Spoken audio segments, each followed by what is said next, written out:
Hello. Should federal agencies have the power to interpret statutes that grant them authority?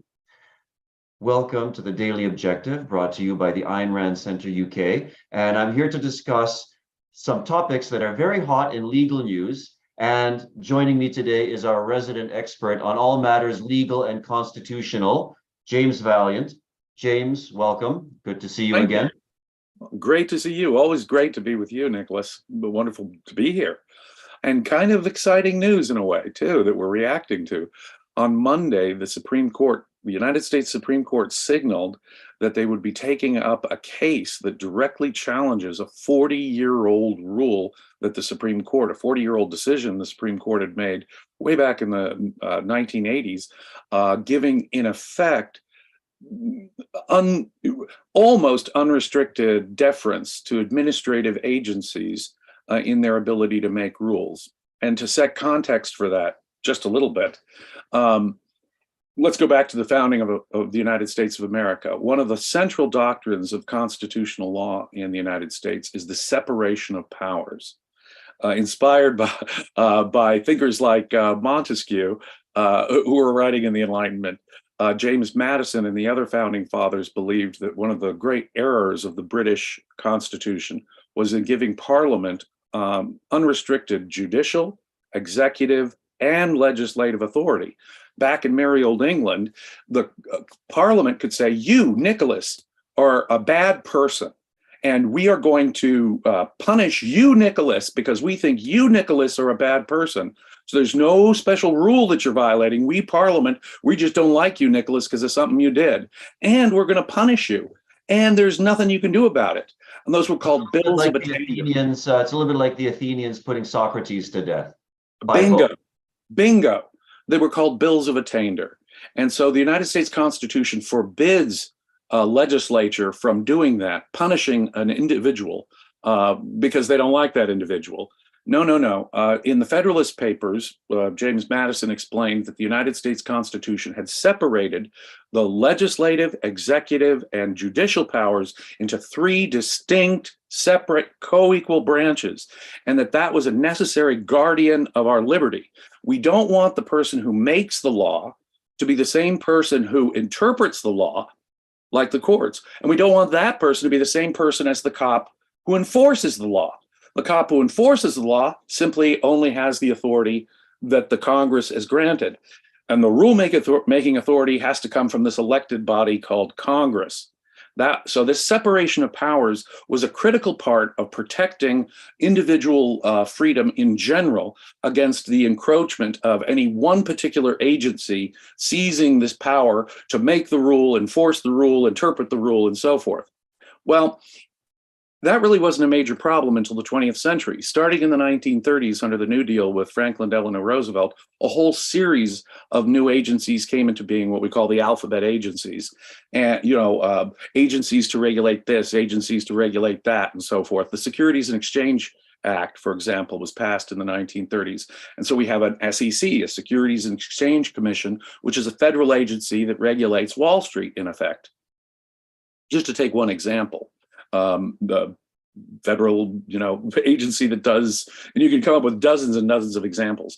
By the 1950s, the United States Supreme Court was starting to realize there were challenges to those because it looks like the very agency, that agency gets to make the rule, gets to interpret the rule, and gets to enforce the rule, decides how you're going to get punished for violating the rule that they invented. So judge, jury, and executioner. They are the judge, jury, and executioner, if you, in effect, use the common parlance.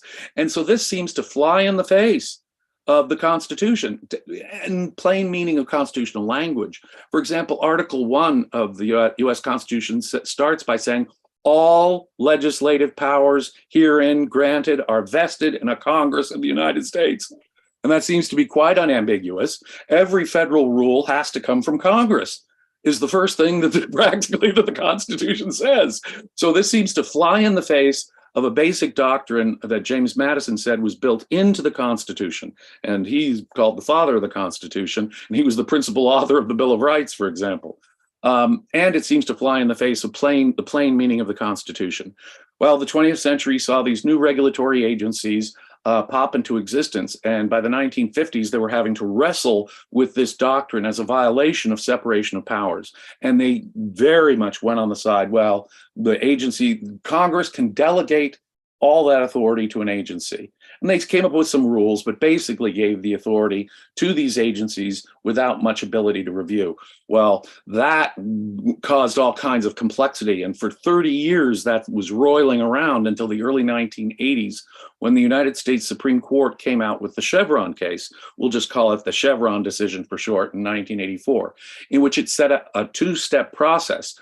Is it within the general authority that Congress granted the agency? And if it is within the general authority, we will grant deference to that agency's rule. The courts will not, as the courts will always consider the rulemaking power of Congress. That goes without question. What the courts are saying here is the courts don't even have a power to rule on what the agency has done and their rulemaking authority if it is if the grant itself was in any way ambiguous. All ambiguities, in effect, get to be decided by the administrative agency itself, unless it was purely arbitrary, capricious, total abuse of power. A very, very limited scope by which you could limit the agencies. So strong deference for the last 40 years has been the general rule. And I mean general rule with a lot of exceptions.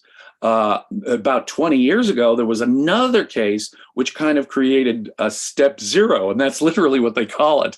They added to the two-pronged test a sort of earlier step. Was it really within the scope of what Congress had granted you, in effect?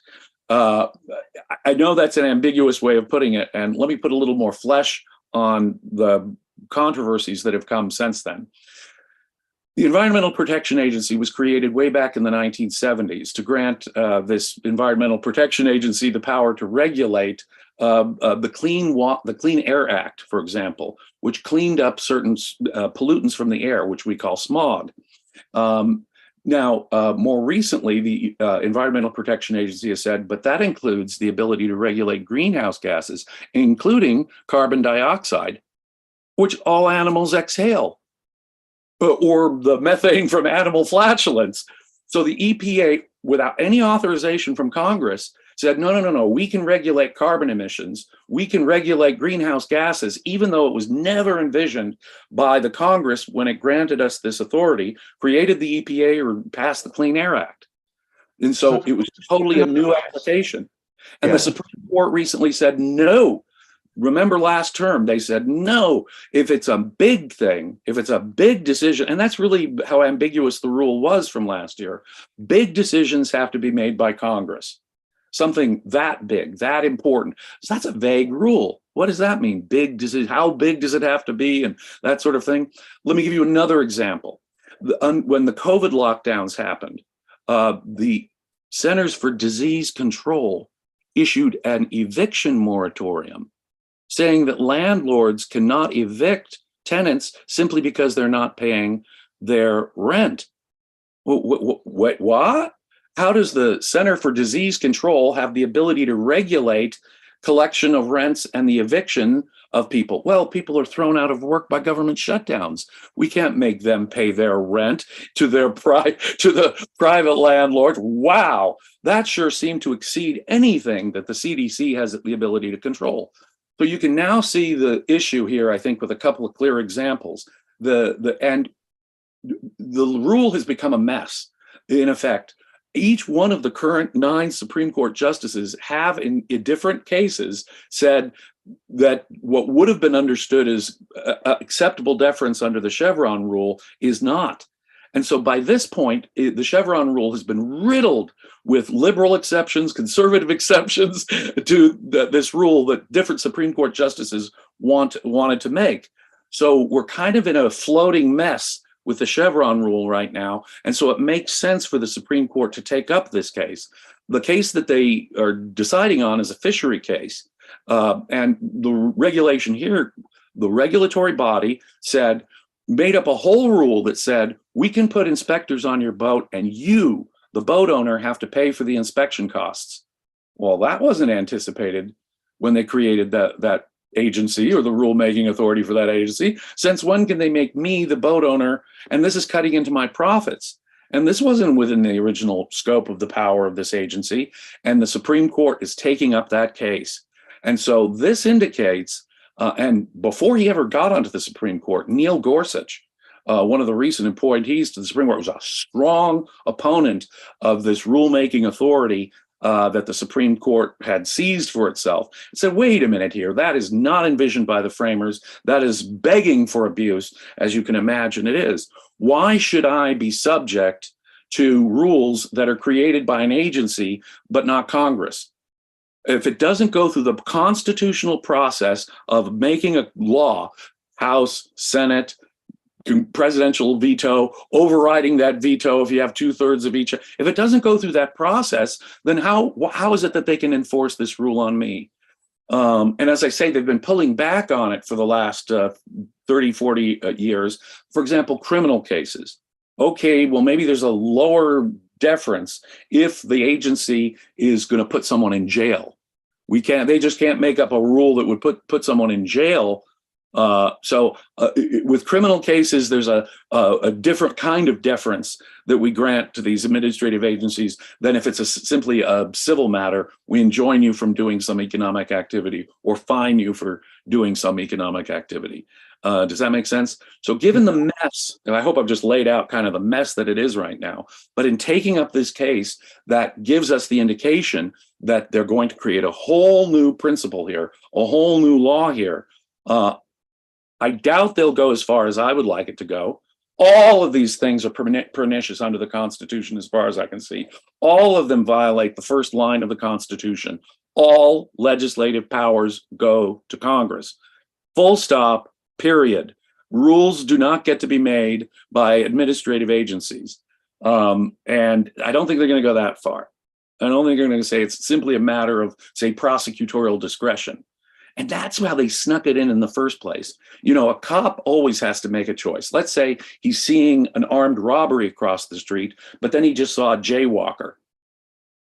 He's going to make a decision. I'm not going to go for the jaywalker. I'm going to go enforce, but both are laws. So since prosecutors and cops have a certain discretion built into their job, they bootstrapped that discretion into this giant rulemaking discretion that is called the Chevron rule. But I would limit it to the reasonable exercise of prosecutorial discretion or police discretion. And that's all it should ever be. I don't think they'll go that far. But in ruling this, they think they'll just limit the Chevron rule. But any limits to the Chevron rule, I'm going to applaud, because it's a major step in the right direction. So as bad as the Dobbs decision was last year on abortion, this decision might be a tremendous, not a principally correct one, but a tremendous step in the right direction. Does that? Yeah, that makes sense. So to boil all this down, the central question is, should regulatory agencies only have the powers delegated to them by Congress that are specifically spelled out? Or if Congress is silent on a particular aspect of an agency's power, can they interpret it in ways that favor them, that favor their authority? That's right. Silences and ambiguities, they could just rush in and make their own rules. And so long as it wasn't perfectly arbitrary, and arbitrariness was the previous standard under Chevron, they could do it. Now get this, to pass a law through Congress, sometimes Congress has to become ambiguous. If they spelled it out, they couldn't get the votes to pass it. And so the politics of passing a law through a parliament or through Congress make it such that the law itself ends up being ambiguous, almost intentionally ambiguous in certain ways. Well, does that mean that the administrative agency gets to fix an ambiguity that Congress couldn't decide and impose it on the rest of us?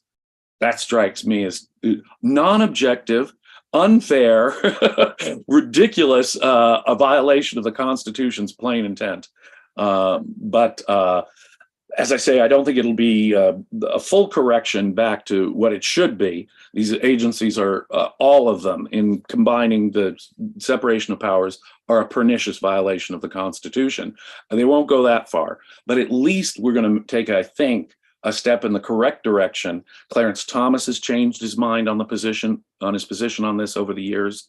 Scalia was all in favor of it, believe it or not. So it doesn't break down in a normal conservative liberal way on the Supreme Court, but I suspect that Gorsuch and Clarence Thomas are going to push back on the Chevron rule and dramatically limit the regulatory powers of these agencies. For those of our viewers who are not familiar with the Chevron deference, perhaps we could say just a little, because that's such a landmark case which has been cited thousands of times.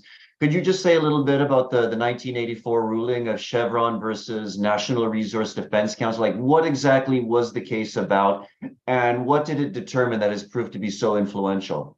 Well, obviously these are economic regulations, you see, on the oil companies, and we'd be getting into a great deal into the weeds, but it was a case in which Congress was totally silent. And that's what was the key there. When Congress is silent on the issue, what is the agency there for, if not to create rules that Congress couldn't get into? And besides this is the way they looked at it. These are the experts on the economics or the science or the environmental issues. We should defer to the agency because those are the experts.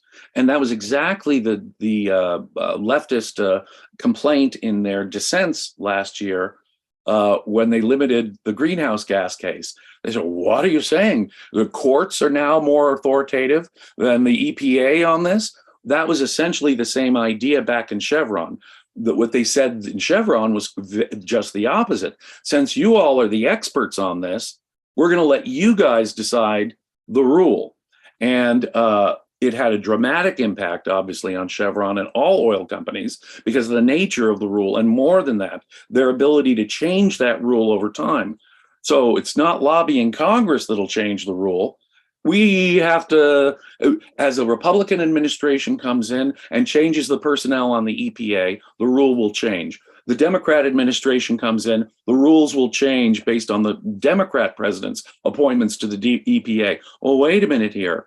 That means that there's no real stability in the rule itself, and it can change willy-nilly, unlike the law. You see, those were all the issues that were really raised in Chevron and that were decided in favor of the regulatory agency, without getting into the weeds of the details, if I can avoid those for the moment. And that is exactly what the courts have been pulling back on in recent years.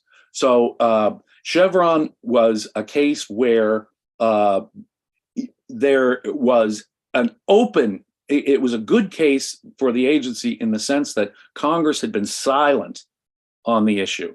Now, what do you do with total silence? That gave them latitude, I think, to decide it the way they did. But what about something like carbon emissions? Time and time again, Congress had been asked by Democrats to give the EPA the authority to regulate carbon emissions and greenhouse gases, and Congress couldn't do it. So now, by the time we get to the case last year, it was, wait a minute here, we're giving them the authority to do things that Congress couldn't make the rule on through legislative processes. That seems to be a direct violation of the intent of the framers and an undemocratic thing altogether. Suddenly, this agency that was created with ambiguous premises now has unlimited authority in effect. And that's what has to be pulled back on. The silence of Chevron allowed them to make that decision.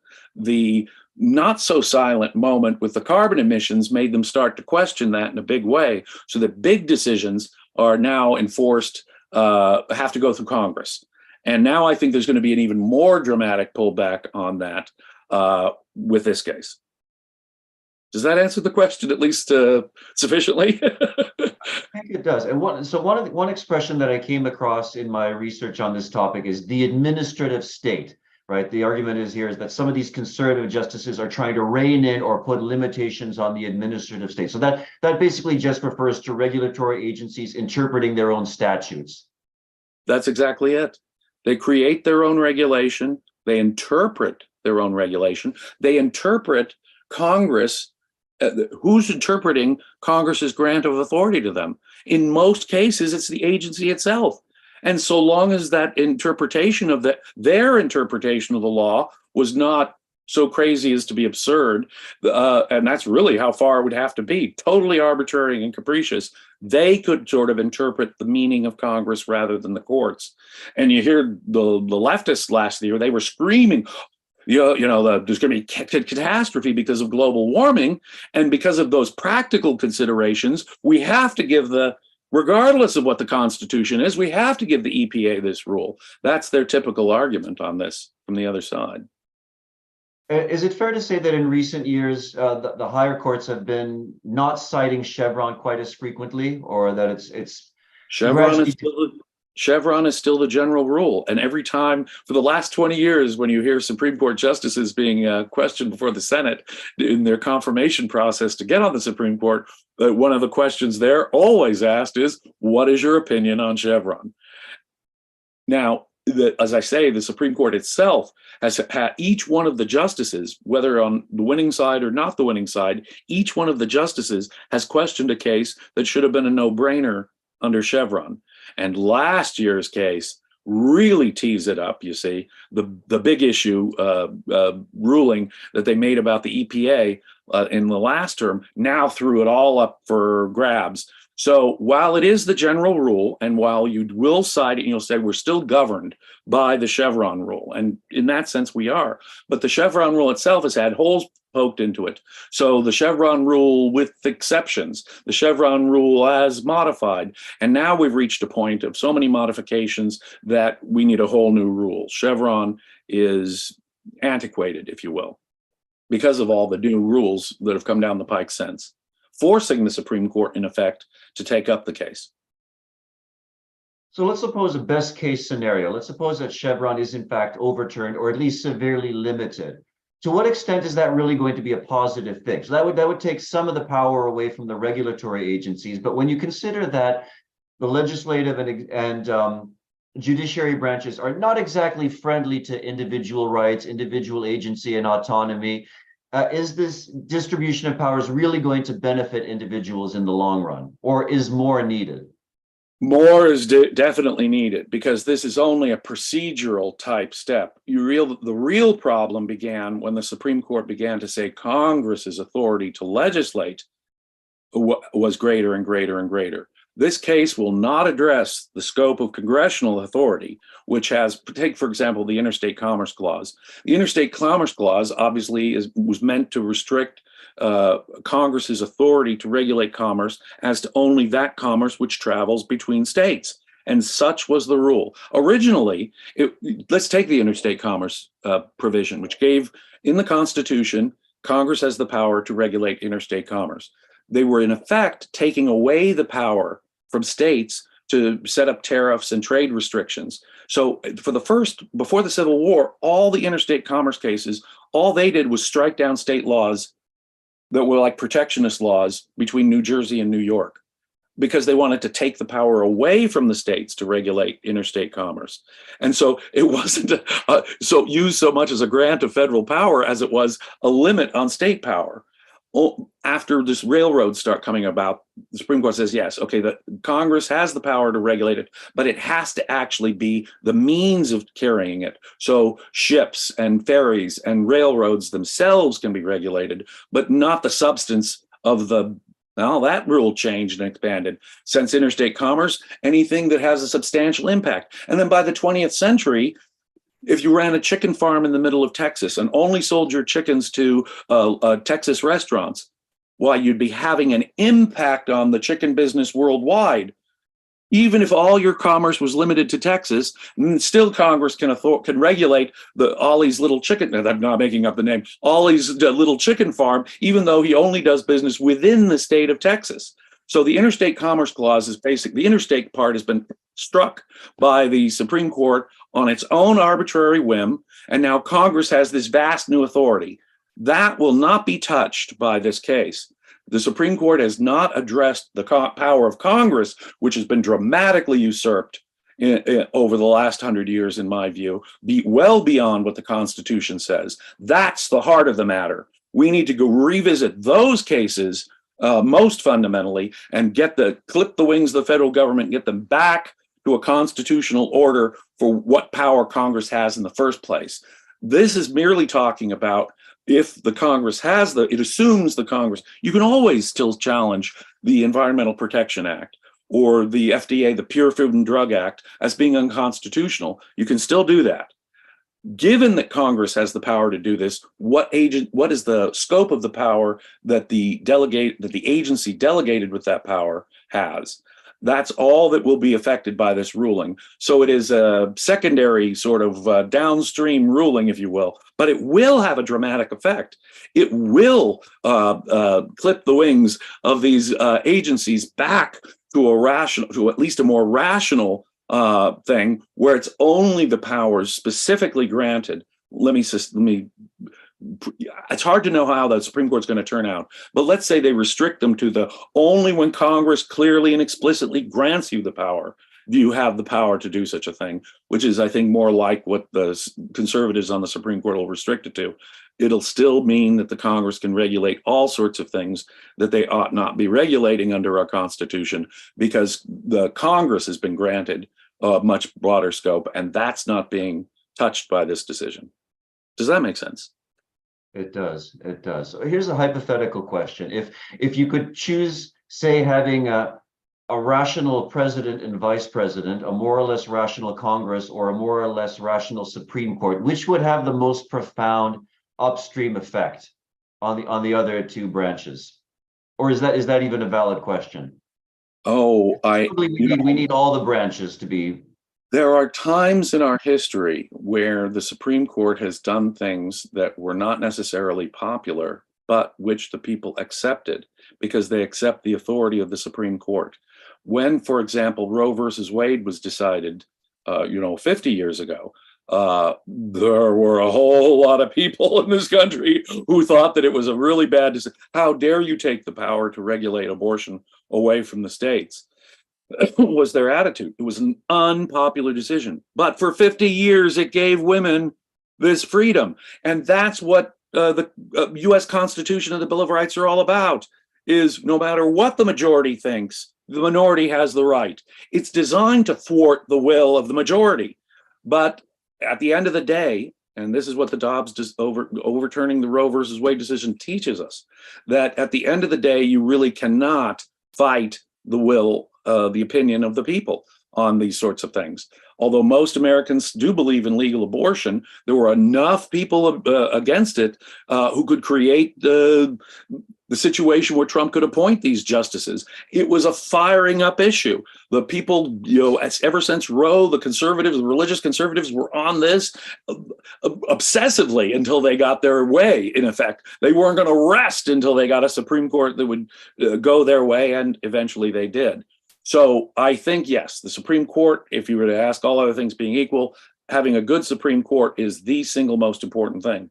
They can knock down whatever, they have longer terms, lifelong terms, and they can knock down what things that the Congress, the president have done that are unconstitutional, even if they're popular. So it's most important to have a strong Supreme Court.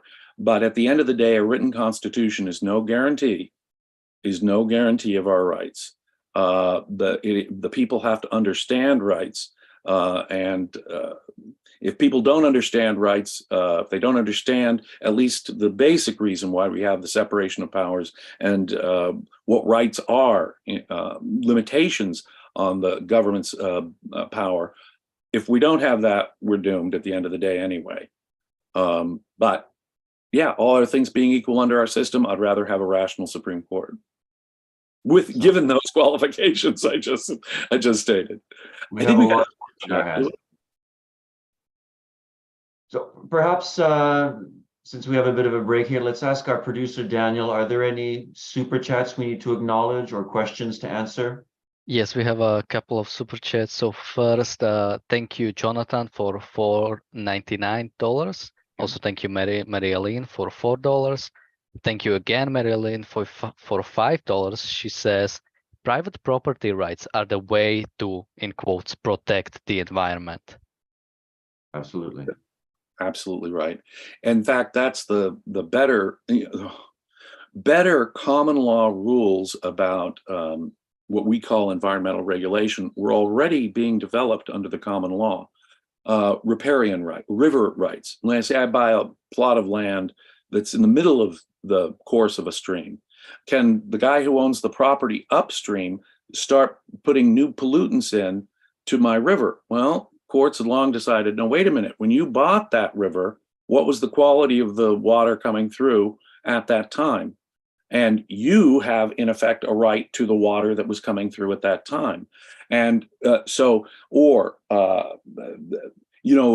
property rights meant you owned the property all the way up to the sky and all the way down, including the mineral rights. So if you polluted the air, obviously smells, terrible. If someone puts in a pig farm next door or something, or some glue factory next door, it creates a whole new smell. Well, you've created a nuisance that's physically affected my property next door.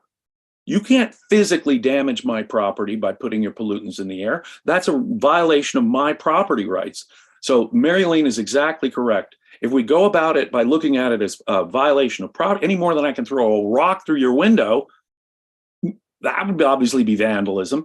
So you have no right to pump noxious gases or smells onto my property, or to change the quality of the river that's flowing through my property.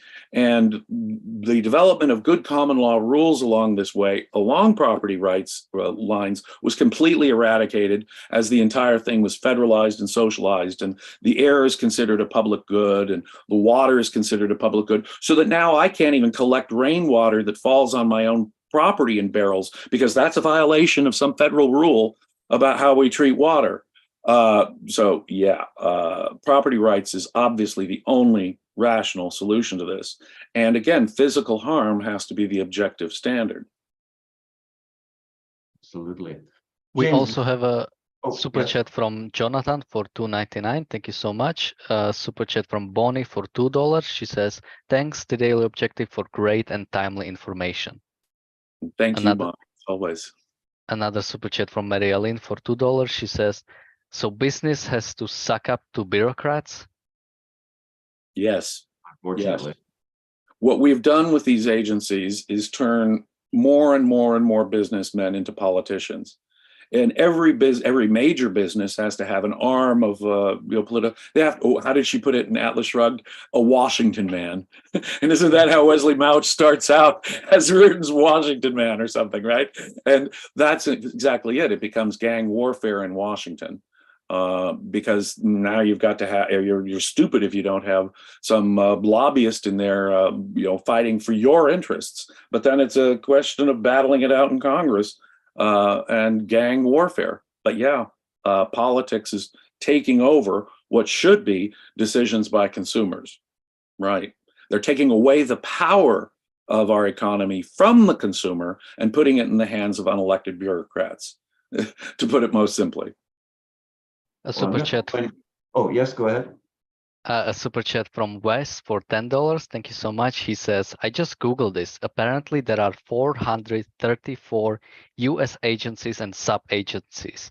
How can anyone think that we live in a capitalist country? Exactly. We do not. We do not. If you think about it, labor regulations about how you employ people, the conditions under which you employ them. I remember when I was working in a factory, the Occupational Safety and Health Administration regulated, now mind you, regulated the distance between the ceramic toilet itself and the toilet seat, and the number of centimeters that needed to separate the porcelain toilet seat from the porcelain from the toilet seat was regulated by OSHA. Now, when you have rules like that, and that's just one, the Occupational Safety and Health Administration, with absurd rules like that. Now you can multiply that by, hundreds of times. We do not live in a capitalist country. We live in a mixed economy, quickly moving towards the totally regulated side of the mixture. Ladies and gentlemen, we need to keep the government out of our toilets. Yes, we do. But there comes up in all kinds of issues. Is smoking included? I mean, did anyone ever really mean when they passed the, say the Pure Food and Drug Act to include cigarettes? No, they didn't. So can the FDA now seize control of flavored, whether you vape, whether you have flavored cigarettes or not? Well, EPA or the FDA is now trying to seize control over a whole area that no one ever anticipated they had the power to regulate. So think about that. Congress makes no new rule, and the agency involved says, no, well, that seems to be within our general scope, so we'll just start legislating and making rules that are going to be enforced on you that were never passed by Congress. Now, why did the Founding Fathers create this whole system of making laws? A Congress, a House, a Senate, the veto, the whole procedure by which federal laws are made. Why did the Founding Fathers go to the trouble of making these procedural regulations on how laws are made if the federal government can make rules that can be enforced on us without going through that process? It is pernicious to the entire system that the Founding Fathers set up. As I say, the plain meaning of the Constitution, all legislative powers go to Congress. That's what the Constitution says. It doesn't say Congress can vest those powers in various agencies and vest them ambiguously and generally in other, much less that far. Yeah, the Constitution has been left long behind, my friends. And the free market has been left long behind, too. Well, I certainly wish all the best to the fishermen in their fight against the National Marine Fisheries Service. And we'll be following this case, see what happens with the Chevron deference, and perhaps some point in the future we can do a follow-up if there's some kind of landmark ruling, which we can certainly hope there will be. James, thank you very much. Do you have any final thoughts before we wrap up? We still have a couple of super chats. Oh, okay. A super chat from Wes. He says, another source of this problem is that Congress doesn't seem to want to legislate. Congress has forfeited a lot of its responsibilities to the presidents and the agencies. That is one of the most evil aspects of this. If it is hard to get an act through Congress for political reasons, if sometimes they have to intentionally put in ambiguity, because if they cleared it up, they wouldn't be able to pass it. They wouldn't get a majority. Imagine this. Imagine what a sloppy get out of jail free card this gives to Congress. They can just pass the buck to an agency that they give generalized ambiguous powers to. Totally. Yeah, Congress is getting away with not doing its work, in effect, when it passes the power to these agencies. But I would remind you that most of what Congress does, in my view, is unconstitutional. And outside of this, Article 1 of the Constitution specifically lists the powers that Congress has, the legislative authority of the federal government. And that has been what's so terribly expanded. That is even worse, as I was saying. This is actually a sort of a side note, although an important side note. It's the power that we say Congress has under the Constitution that has been greatly expanded. So yes, to a large extent, I agree with you. Congress is getting away with not doing its job by granting this power to agencies.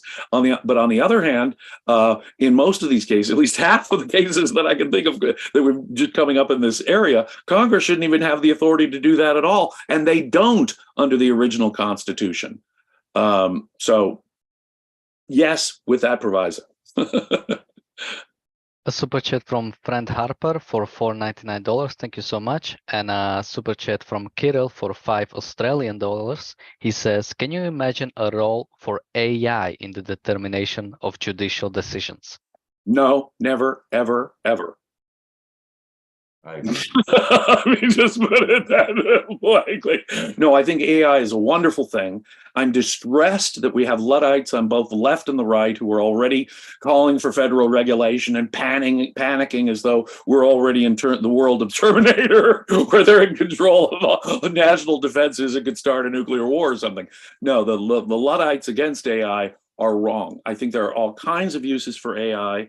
I think we're just beginning to realize some of the uses. I think they're years ahead we'll even discover these uses, but I would no more put AI in charge of a regulatory agency or make them a judge than I would fly to the moon on, piggyback. There's no way that they should be doing this. There's something mechanical that should be part of the law, but the interpretation of laws in the Constitution, I don't think can rationally be included in that mechanical decision-making process. In fact, in some ways, I could see a mechanical decision-making process being more fair, but this ain't one of them. I want my Constitution to be interpreted by real men and women. Daniel, any final super chats or announcements before we wrap up? At 7 p.m. UK time, there's going to be the Fountainhead Book Club for ARC UK members, and the session will also be live streamed for YouTube members. You can find the link in the chat. We're actually wrapping up part 2 of the Fountainhead. Can't miss that. Excellent. James, thank you so much for sharing with us your legal and constitutional expertise. Thank you to all of our viewers for your excellent questions and generous super chats. And we'll be back tomorrow with another episode of the Daily Objective. Until then, good premises.